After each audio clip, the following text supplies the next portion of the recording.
Саламатсыңарбы? Менин атым Шолпан. Мен жеке бала бакчасынын мүдүрүмүн. Бүгүн сиздер менен долбоорду баштаган учурда башыбыздан өткөргөн сезимдер менен бөлүшкүм келет. Алгач албетте бизде эч кандай коркунуч болгон жок.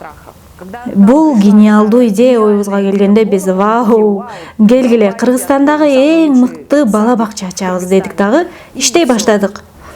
Эми адам бир нерсеге толук көзү жетпесе, түшүнбөсө жана эч нерсе кылбаса, албетте эч кандай коркунуч болбойт экен. Бирок ошол тармакка качан сүңгүп киргенде, ине жибин аңдап түшүнө баштаганда гана, жолдон кыйынчылыктар кездеше баштаганда гана мына ошондо коркунуч каптайт экен. Башка этабында биз албетте инвесторлорду издей баштадык. Ары бери чуркап, болгон эшиктерди каккылай баштаганда, орой айтканда бизди желкеден алып сыртка чыгарып коюп жатышты. Кээси эмнеге? Бул бизнеспи же кандайдыр бир социалдык долбоорбу деп сурашты.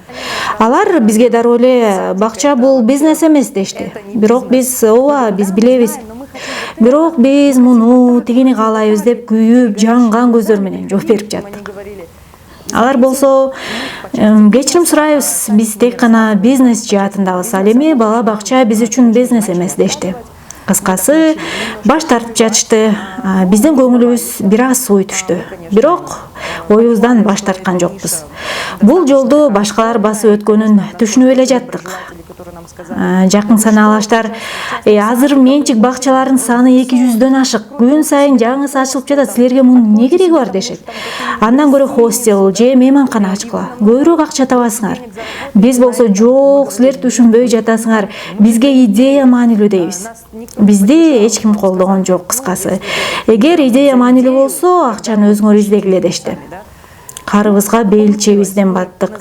Конокко барганды, элге, туугандарга аралашканды токтоттук. Анткени баарына акча карыз болуп калдык, кредит алдык, мүлкүбүздү саттык, жашай турган жерибиз жок. Курулуп жаткан бала бакчага жашаганга мажбур болдук. Ушул учурда, билесиңер, укмуштай коркунуч басты. Колдорубуз шалдая түштү. Бирок артка карай жол жок болчу. Анткени ал жакка баштаган ишибизге бейилчебизден батып калганбыз. Алдыны гана көздөй, бет алды гана. Жаңыдан иш баштап жаткан замандаштарыма коркпогула деп айткым келет. Албетте, коркунуч болот. Бул кадимки боло турган сезим. Тек гана ушул сезим менен жашаганды жана коркунуч туура жана пайдалуу жакка колдонгонду үйрөнүү керек. Анан дагы коллегаларыма артта калып жатканымды, аларга жетишим керек экенин түшүнүп эле турдум. Коркунуч мага тескерисинче стимул берип, алдыга түртүп, мага дайыма сен көбүрөөк үйрөнүшүң керек, көбүрөөк билишиң керек, семинарларга барышың керек, элге көбүрөөк аралашышың зарыл деп эскертип жатты. Акырындык менен коркунуч сезими жоголуп кетти. Кандайдыр бир ишеним пайда болду. Ал эми ишеним пайда болгон жерде коркунуч экинчи планга жылат. Бүгүнкү күндө бардык нерсени кыла алдык албетте. Бирок максатыбызга толук жете элекпиз. Бирок ошентсе дагы биздин так көздөгөнүбүз бар алдыбызда. Бизди колдогон кесипкөй команда бар.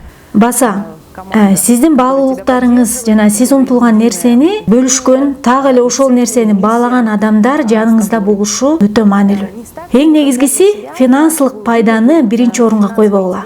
Андай болсо максатыңар ишке ашпайт. Биринчи орунда идея турушу керек.